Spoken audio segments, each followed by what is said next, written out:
जय श्री कृष्ण भैया। Audio check करना भाई, ऑडियो सही है क्या?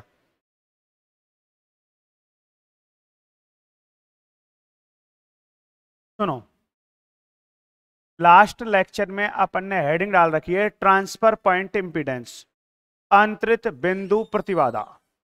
ट्रांसफर पॉइंट इंपीडेंस, इससे पहले हमने पढ़ी ड्राइविंग पॉइंट इंपीडेंस, परिचालन बिंदु प्रतिबाधा। तो ड्राइविंग पॉइंट इंपीडेंस में क्या पढ़ा था कि आपके पास कोई नेटवर्क है, उसके फर्स्ट लूप में वोल्टेज सोर्स कनेक्ट है और उसके कारण फर्स्ट लूप में ही करंट लें अपन, तो वोल्टेज और करंट का जो रेशियो होता है वो ड्राइविंग पॉइंट इंपीडेंस कहलाता है। या अपन ऐसे बोले सर सेकंड लूप में वोल्टेज सोर्स कनेक्ट है तो उसके कारण सेकंड में फ्लो करंट लें, तो ये कहलाता है ड्राइविंग पॉइंट इंपीडेंस। ठीक है। और ट्रांसफर क्या होता है कि नेटवर्क के एक लूप में तो वोल्टेज सोर्स कनेक्ट है जैसे फर्स्ट में, और सेकंड में करंट का फ्लो, फर्स्ट के कारण सेकंड में। समझ में आ गया? तो इसे अपन क्या बोलेंगे? Transfer point impedance. लिखो डेफिनेशन, हेडिंग डाल रखी है आपने अंतरित बिंदु प्रतिबाधा, ट्रांसफर पॉइंट इंपीडेंस। लिखो, यदि यदि जाल के किसी एक लूप में, यदि जाल के किसी एक लूप में वोल्टता स्रोत संयोजित हो, यदि जाल के किसी एक लूप में वोल्टता स्रोत संयोजित हो और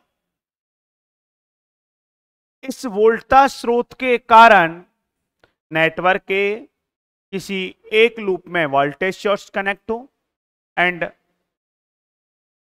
due to this voltage source, और इस वोल्टता स्रोत के कारण दूसरे लूप में विद्युत धारा प्रवाहित हो, और इस वोल्टता स्रोत के कारण दूसरे लूप में विद्युत धारा प्रवाहित हो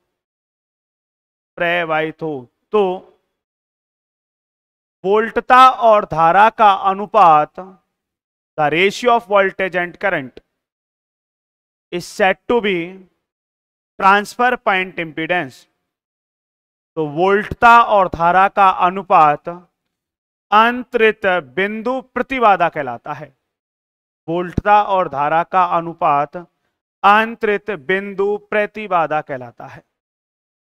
दोबारा सुनो क्या लिखा है, यदि किसी एक लूप में वोल्टता स्रोत संयोजित हो और उसके कारण दूसरे लूप में धारा प्रवाहित हो तो वोल्टता और धारा का अनुपात, वोल्टता और धारा का अनुपात अंतरित बिंदु प्रतिबाधा कहलाता है। लिख दिया, the ratio of voltage current is said to be transfer point impedance कहलाता है। इसी लाइन में लिखो वहीं पे, जबकि अब और किसी का इफेक्ट नहीं होना चाहिए, जबकि वाइल अदर इलेक्ट्रिक सोर्स को देयर इंटरनल इंपीडेंस से रिप्लेस कर दिया जाए, जबकि अन्य विद्युत स्रोतों को उनकी आंतरिक प्रतिबाधा से प्रतिस्थापित कर दिया जाए, जबकि अन्य विद्युत स्रोतों को उनकी आंतरिक प्रतिबाधा से प्रतिस्थापित कर दिया जाए, जबकि अन्य विद्युत स्रोतों को उनकी आंतरिक प्रतिबाधा से प्रतिस्थापित कर। अब फार्मूला लिख लेते हैं अपन। अब देखो, अंतरित प्रतिबाधा को अपन जेड ऑफ टी से नोट करेंगे, टी सबस्क्रिप्ट में लिखेंगे। तो एक लाइन और लिख दो, it is noted bye Z of T. अंतरित बिंदु प्रतिबाधा को ये लिखो जेड टी से निरूपित करते हैं, जेड टी से निरूपित करते हैं। और ये क्या होती है देखो, जैसे आपके पास दो लूप हैं, एक आई और एक जे, तो इसे कैसे लिखेंगे? ई आई, बोर्ड पे देखेंगे, ई आई मतलब वोल्टेज और करंट आई जे, ऐसे। जैसे फर्स्ट और सेकंड लूप की बात करें, जेड टी 1 2, तो आप लिखेंगे फर्स्ट लूप में वोल्टेज और सेकंड में करंट। या सेकंड और फर्स्ट की बात करें, यही समझाया था आपको कि एक में वोल्टेज शॉर्ट्स कनेक्ट हो और दूसरे में उसके कारण करंट का फ्लो हो। हाँ, इम्पीडेंस के फॉर्म में, और इसका फार्मूला आप याद कर लो। यहां पे मैं एरो लगा के लिख रहा हूं, प्रतिबाधा के रूप में इन इम्पीडेंस फॉर्म।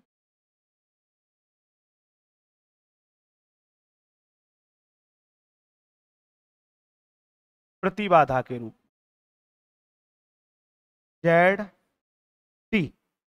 जैसे आपको 1 2 का लिखना है तो पहले मैं इसका जनरल फार्मूला लिखा देता हूं कि एक लूप आपके पास जे है, एक आई है, एक जे है, तो कैसे लिखेंगे? डिटर्मिनेंट जेड का, determinant I of J -1 I plus J. या कई टीचर जे और के लेके भी लिख सकते हैं, तो आप जे या के लेके लिख लो। अब जैसे आपको फर्स्ट और सेकंड के बिटवीन लिखना है, कैसे लिखेंगे?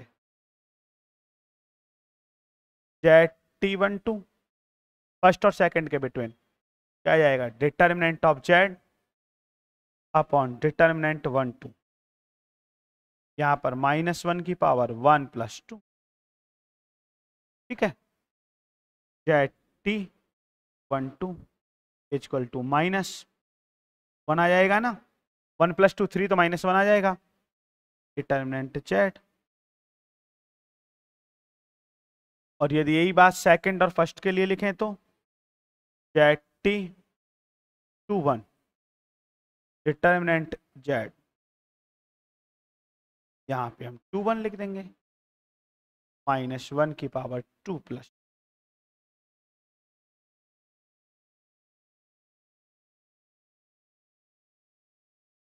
-1 की पावर 3 -1 आएगा। और ये भैया डिटरमिनेंट की प्रॉपर्टी आपको आती है, ये नोट कर लो, ये लिख लेना यहाँ पे प्रतिबाधा के रूप में, करो नोट। और अब इसके बाद अपना क्या था कि इस लेक्चर में इलेक्ट्रिक प्रॉब्लम आ गई थी, तो 2 वीडियो को कनेक्ट किया गया है, तो टेंशन में मत आना, ठीक है। एडिट कर रखी हैं 2 वीडियो, इलेक्ट्रिक प्रॉब्लम के कारण कट हो गई थी बीच में क्लास, तो ये दोनों अलग अलग दिन रिकॉर्ड की गई है ना, ठीक है भाई। कर लो भैया नोट।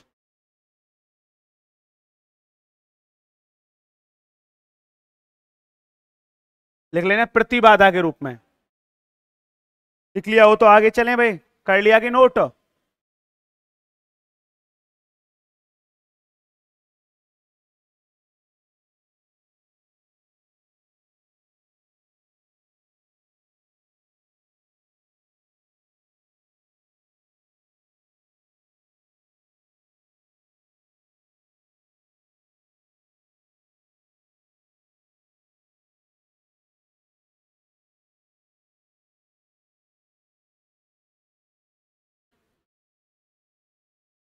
तो आज का जो अपना लेक्चर स्टार्ट हुआ है उसमें अपना टॉपिक क्या था?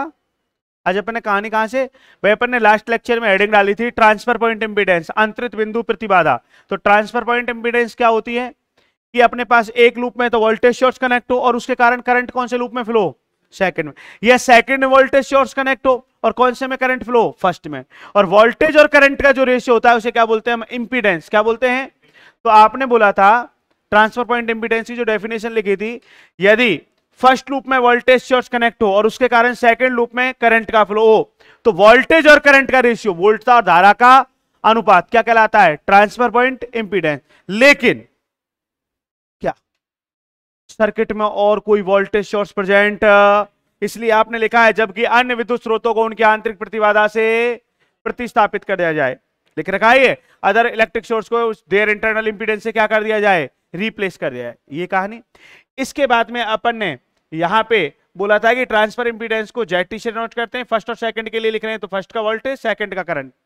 पूछ सकता है कई बार वो आपको जब बेटा क्वेश्चन देता है तो उसमें इंपीडेंस दे दे, क्या दे दे?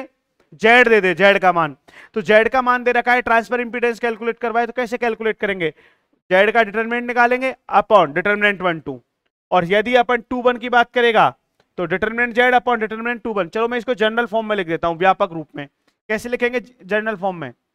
जेड टी का मतलब ट्रांसफर इंपीडेंस। बोर्ड पे देखो, अब आपके पास दो लूप है, मान लो एक लूप आपके पास आई है और दूसरा लूप आपके पास क्या है? जे। तो निकालने का तरीका क्या होगा? जेड का डिटर्मिनेंट अपॉन डिटर्मिनेंट क्या लिखूं बताओ? आई जे माइनस 1 की पावर आई प्लस, बताओ ट्रांसफर इंपीडेंस का फार्मूला समझ में आया या नहीं आया? आ गया समझ में? तो ये किस में हो गया? इन जनरल फॉर्म, व्यापक रूप में। अब जैसे आपसे कहे कि थ्री और फोर्थ रूप के मत निकालो, तो कैसे निकालोगे? Z T 3 4 determinant Z upon determinant 3 4 minus 1 की पावर 3 प्लस, निकाल लोगे। नीचे लिख दो इन जनरल फॉर्म, व्यापक रूप में। इन जनरल फॉर्म, व्यापक रूप में।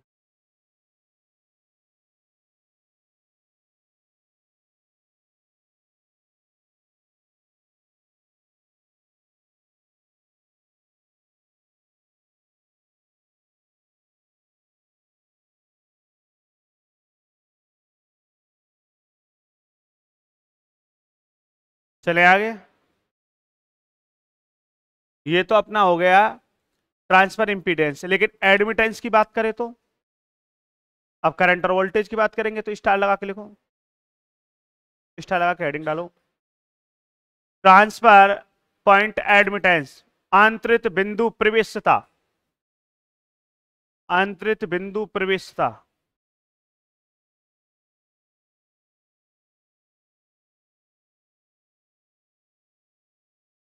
डेफिनेशन लिख सकते हो, लिखवाऊं या लिख लोगे?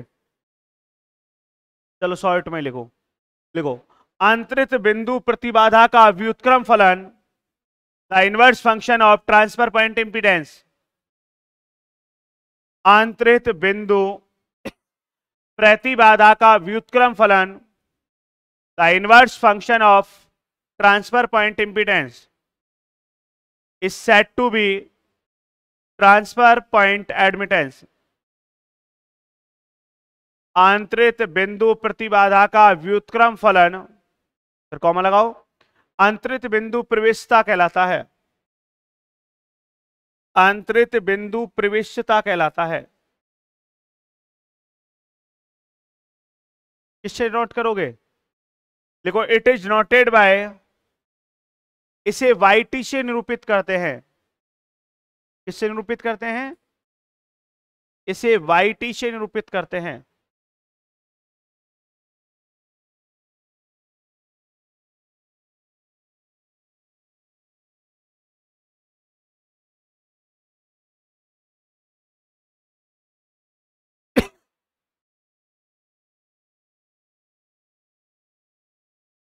लिख दिया। अब आपसे कहे कि फर्स्ट और सेकंड लूप के बिटवीन निकालो, तो निकाल सकते हो, लिखो एरो लगा के। प्रथम व द्वितीय लूप के मध्य अंतरित बिंदु प्रवेशता, प्रथम व द्वितीय लूप के मध्य अंतरित बिंदु प्रवेशता।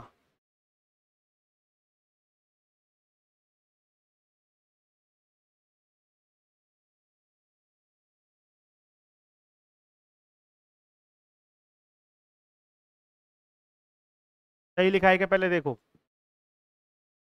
किसका रेशियो होगा, करंट अपॉन वोल्टेज। चेक कर, किसका रेशियो होगा, करंट अपॉन, लिख दिया। और यदि एडमिटेंस फॉर्म में लिखेंगे तो कैसे लिखेंगे बताएंगे अब आप? Determinant y upon determinant 1 2।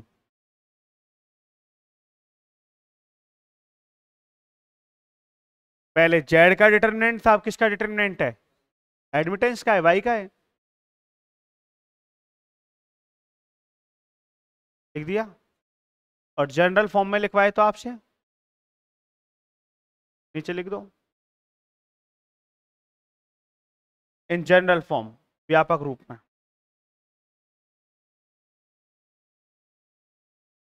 समझ में आ रहा है ना?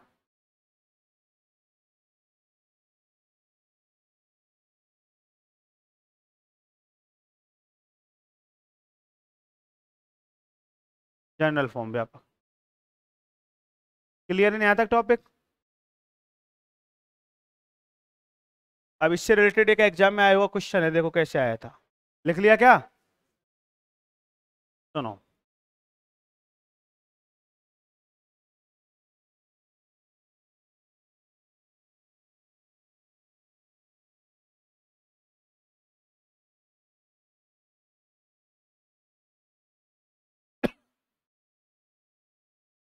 क्या क्वेश्चन आया हुआ है।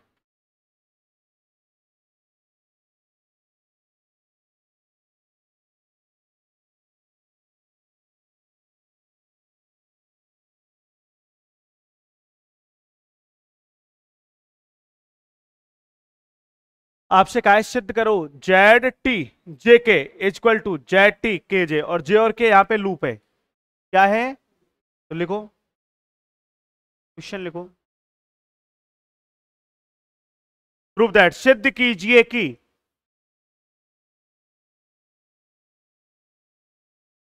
ये एग्जाम में आया हुआ क्वेश्चन है।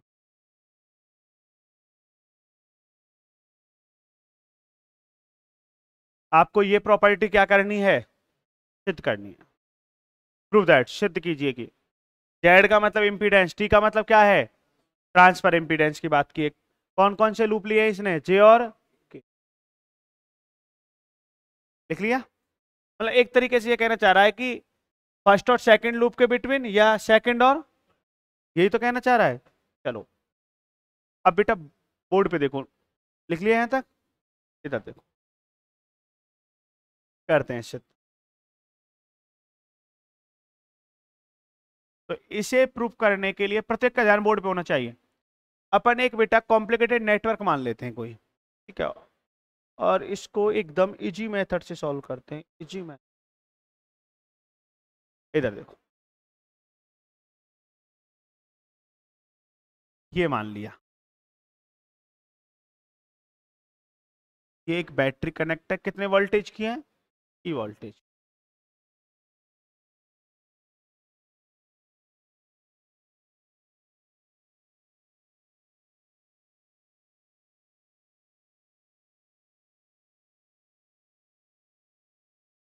चलो दो ही लूप मान लेते हैं,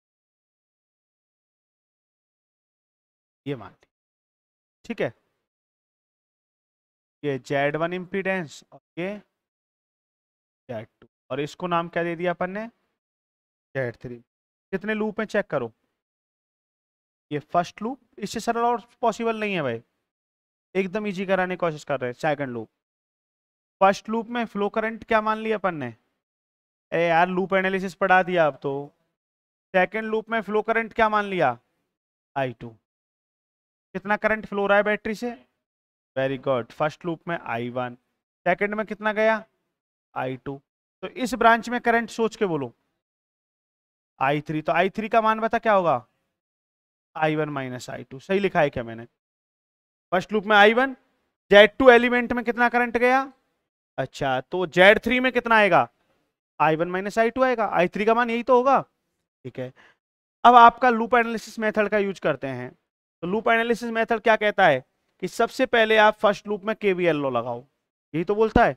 चलो तो लूप एनालिसिस मेथड लगाते हैं, ये लिख दिया, फ्रॉम किरचॉफ, बाद में लिखेंगे, पहले बोर्ड पे देखो।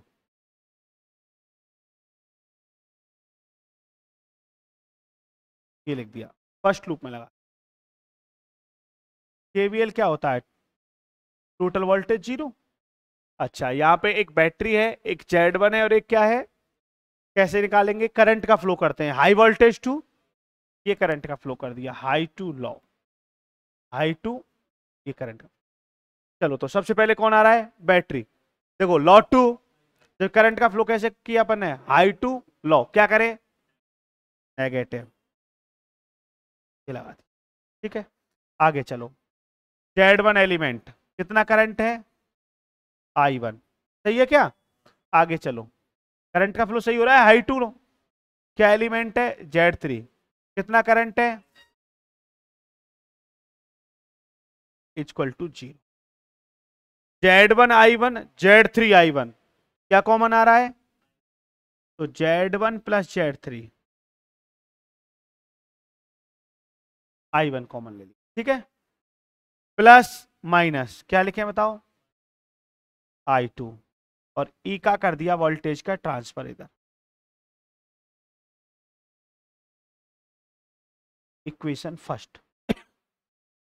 अब अपन लगाते हैं सेकंड लूप में, करंट का फ्लो करो, high voltage to low voltage, दो ही एलिमेंट है Z2 और, तो करंट ऐसे जाएगा, लेकिन इस ब्रांच में देखो लॉ 2, तो माइनस लगाएंगे आगे, पढ़ा रखा है ना। चलो तो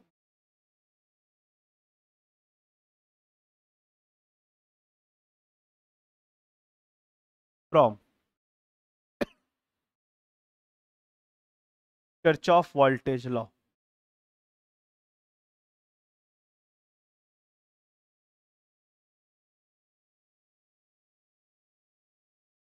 हाँ भाई Z2 फ्लो करंट बताओ Z2 में, माइनस क्या लिखें,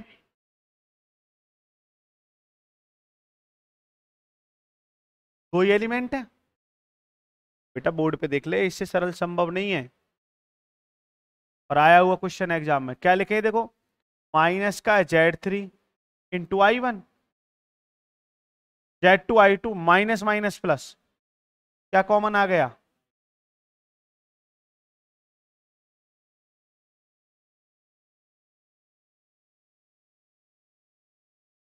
लूप एनालिसिस मेथड का यूज कर रहे हैं।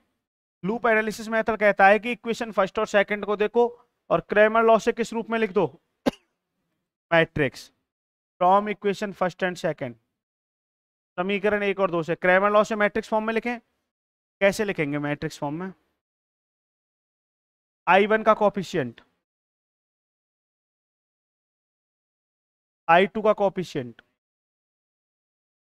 I1 का, I2 का,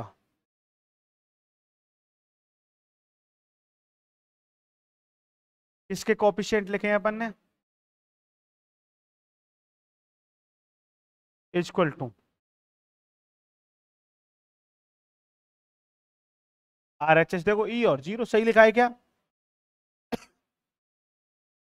इसकी मैट्रिक्स है, इसकी मैट्रिक्स है करंट की, और ये वोल्टेज की, सही लिखा है।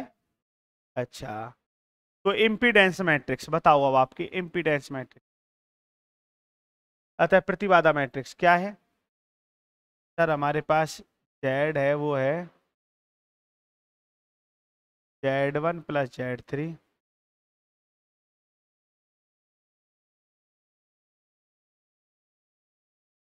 आपको निकालना है डिटर्मिनेंट Z, तो इसको डिटर्मिनेंट फॉर्म में लिख दें, इनडिटरमिनेंट फॉर्म कैसे लिखेंगे,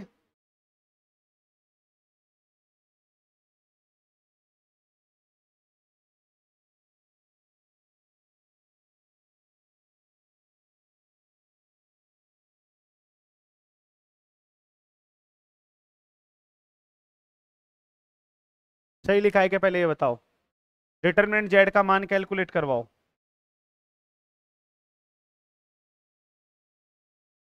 बताओ क्या होगा, इसका मल्टीप्लाई इससे,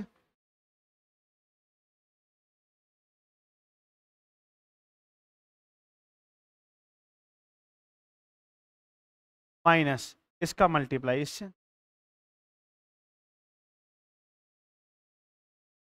सही है क्या, क्या आएगा determinant of Z, Z1 into Z2, गुणा करना जानते हो, Z1 into Z3,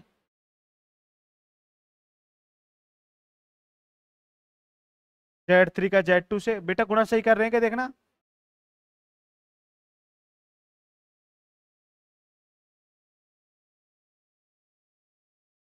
Z3 into Z3, negative negative positive, सही है कि चेक करना, तो अपने पास डिटर्मिनेंट Z आ गया,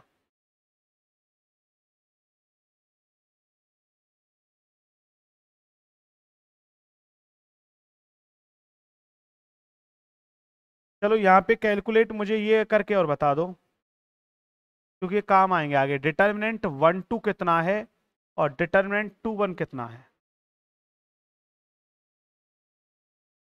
सारणिक देखो, डिटर्मिनेंट 1 2, 1 2 एलिमेंट कहाँ होता है?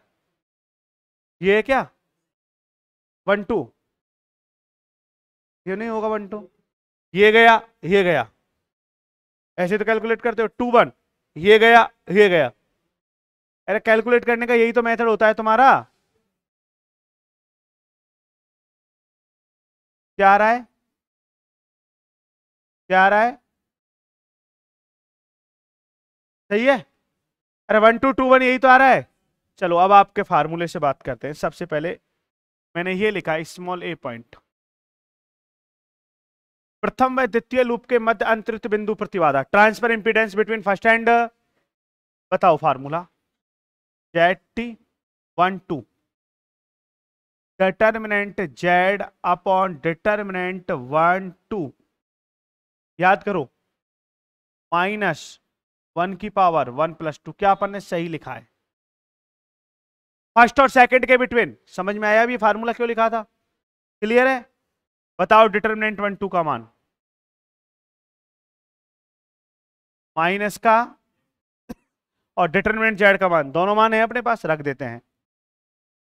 तो जेड टी 1 2, इसका मान रख रहा हूं, बोर्ड पे देखना।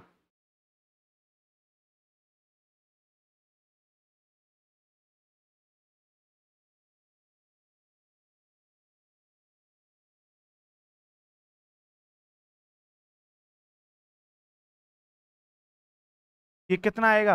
1 + 2 3, -3, माइनस बार आ जाएगा, माइनस से माइनस कैंसिल हो जाएगा, क्या आ जाएगा बताना?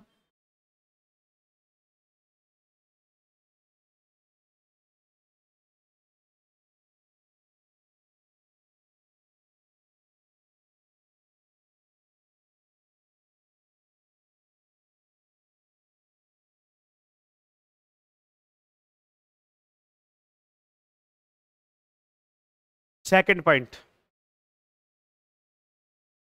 सेकंड व फर्स्ट के बिटवीन ट्रांसफर इंपीडेंस, क्या फार्मूला लिखेंगे बताओ? बताओ, डिटर्मिनेंट जेड अपॉन डिटर्मिनेंट, क्या लिखे यहाँ पे 2 1, -1 की पावर। तो अब मैं डायरेक्ट वैल्यू पुट कर रहा हूं, देखना।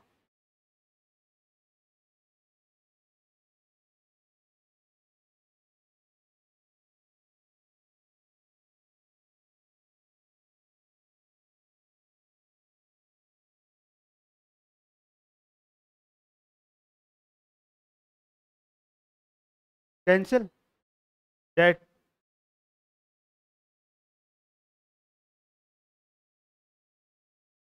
क्या आ गया?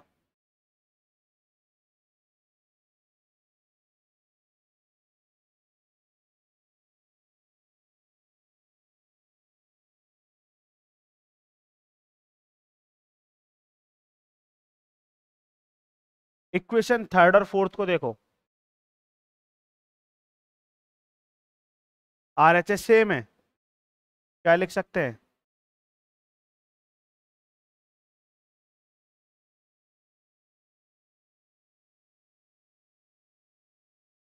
Z T 1 2 equal to Z T 2 1 लिख सकते हैं क्या? इन जनरल फॉर्म, व्यापक रूप में। यहां पे अपन क्या मान लें? जेड टी, जैसे अपन ने दो लूप माने थे, एक और दो, अब जे और के मान लें। भाई फर्स्ट और सेकंड लेके चले थे, तो एक को तो क्या मान ले, जे, और दूसरे को क्या मान ले, इक्वल टू जेड टी। क्या आएगा? यही सिद्ध करना था क्या? आगे बात समझ।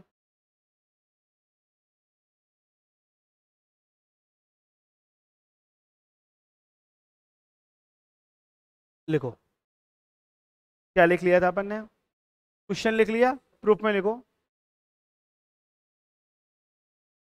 इस गुणधर्म को सिद्ध करने के लिए, इस प्रॉपर्टी को वेरीफाई करने के लिए,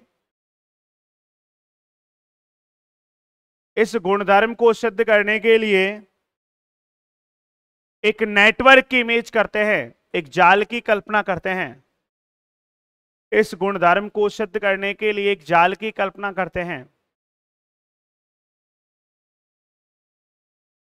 माना यह नेटवर्क, माना यह जाल Z1, Z2 and Z3 impedance से डिजाइन है।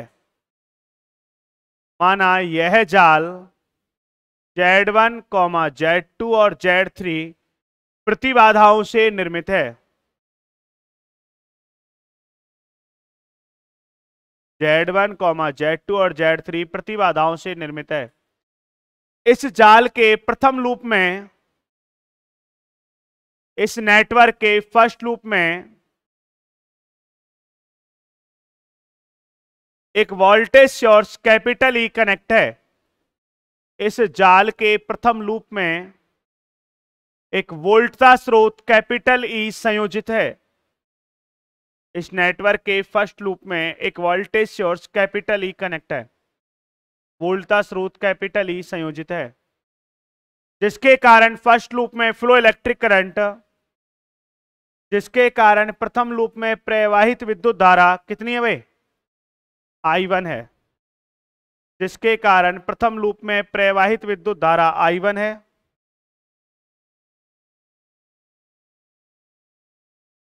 और द्वितीय लूप में प्रवाहित विद्युत धारा flow electric current in second loop, और द्वितीय लूप में प्रवाहित विद्युत धारा I2 है।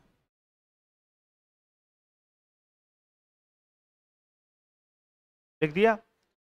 नीचे लिखो, अतः लूप विश्लेषण विधि से, फ्रॉम लूप एनालिसिस मेथड, अतः लूप विश्लेषण विधि से। अब तुम्हें समझ में आ गया लूप एनालिसिस मेथड क्यों पढ़ाया था? काम आएगा ना? अब डायग्राम बनाओ और सॉल्व करो।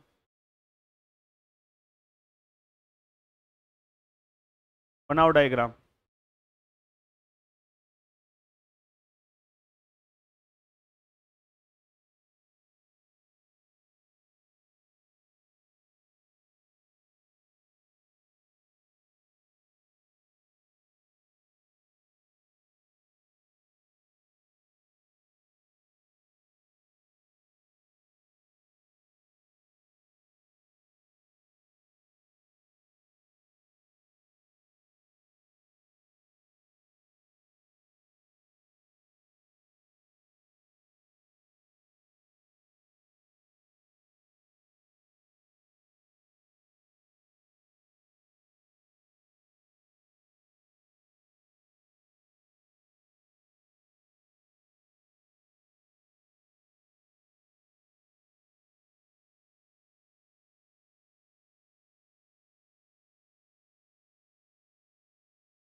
छापो भाई, थोड़ा स्पीड से छापो,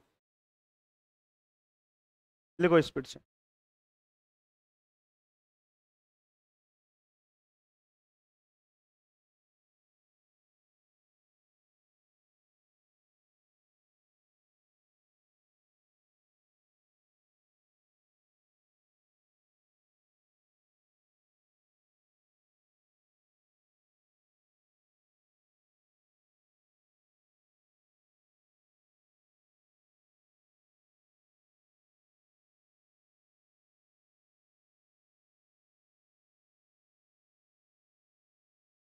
लिख लेना इक्वेशन सेकंड के बाद, इक्वेशन फर्स्ट एंड सेकंड को क्रैमर लॉ से मैट्रिक्स फॉर्म में लिखने पर, समीकरण 1 व 2 को क्रैमर नियम से मैट्रिक्स रूप में लिखने पर।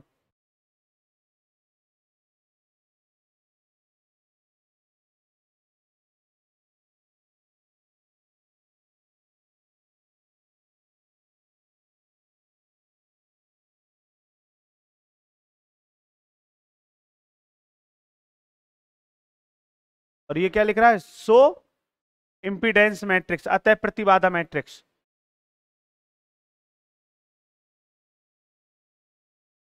यहां पे लिखना शो इंपीडेंस मैट्रिक्स, अतः प्रतिबाधा मैट्रिक्स।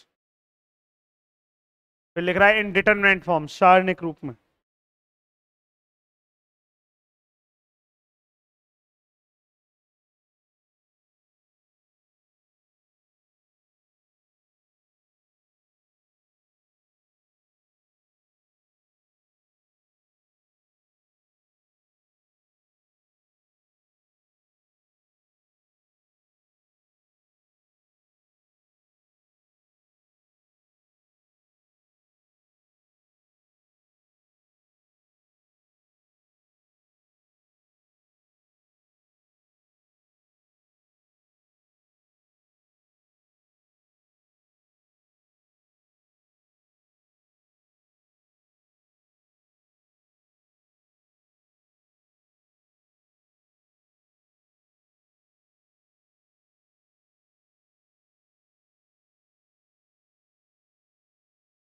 इनडिटरमिनेंट फॉर्म, सारणिक रूप में, सारणिक रूप में।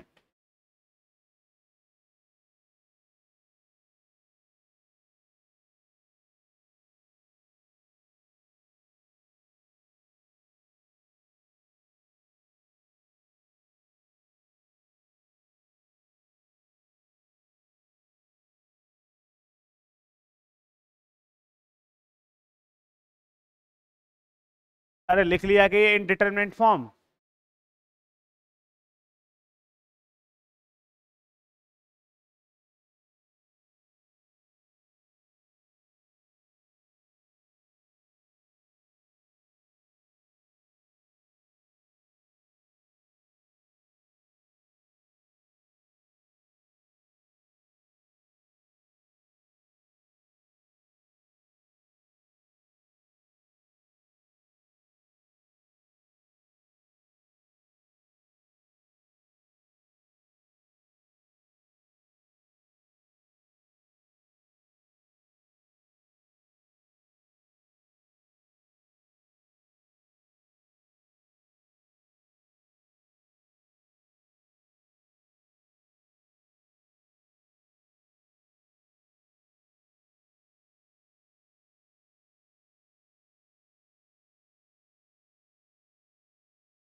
ये स्मॉल ए पॉइंट देके क्या लिख रखा है, यहां तक लिख लिया क्या?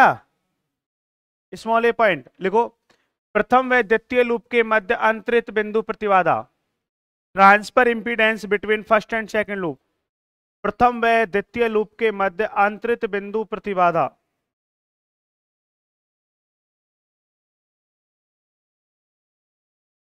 प्रथम व द्वितीय लूप के मध्य अंतरित बिंदु प्रतिबाधा, transfer point impedance between first and second loop. लिखो ये।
इक्वेशन थर्ड तक लिख लिया, अब बी पॉइंट लिख दो।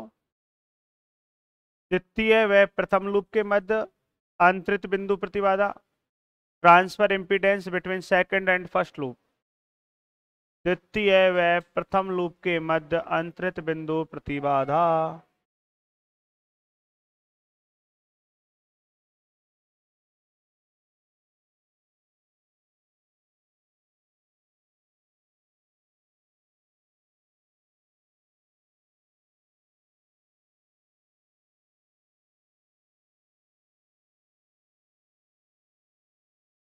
लिख दो। और यहां ये क्या लिख रहा है, इन जनरल फॉर्म, व्यापक रूप में।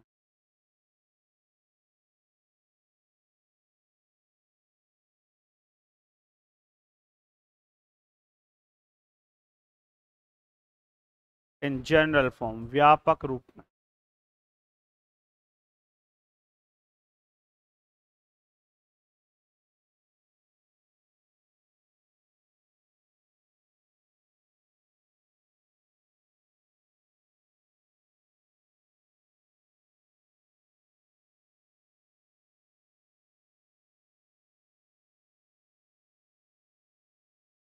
लिख लिया क्या, इन जनरल फॉर्म व्यापक रूप में लिख दिया। लिख दो नीचे, हैंस प्रूव इति सिद्धम।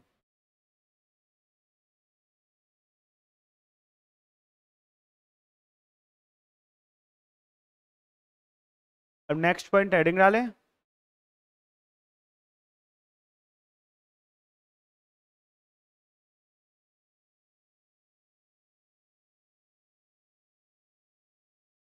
लिखे नेक्स्ट पॉइंट, डालो स्टार लगा के, बढ़िया से हेडिंग डालना, एग्जाम में आने लायक टॉपिक है ये। डालो हेडिंग, बढ़िया टॉपिक है। चतुर टर्मिनल जाल के, लिखो, चतुर टर्मिनल जाल के प्राचल, parameter of four terminal network, parameter of four terminal network, चतुर टर्मिनल जाल के प्राचल, चतुर टर्मिनल जाल के प्राचल। डाल दिया हेडिंग, अंडरलाइन कर दे बढ़िया तरीके से, और ऊपर लगा दे वेरी मोस्ट, एग्जाम में कई बार पूछा गया है क्वेश्चन।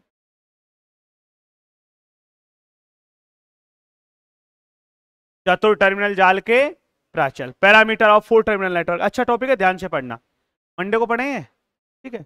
तो तीन पैरामीटर हैं जिनके बारे में पढ़ाएंगे, तो मैं Z parameter, Y parameter, H parameter. Z क्या होता है, ओपन सर्किट क्या होता है, शॉर्ट सर्किट क्या होता है, हाइब्रिड सर्किट क्या होता है, तो ये अपन मंडे को पढ़ेंगे, ठीक है। चलो भाई, राधे राधे।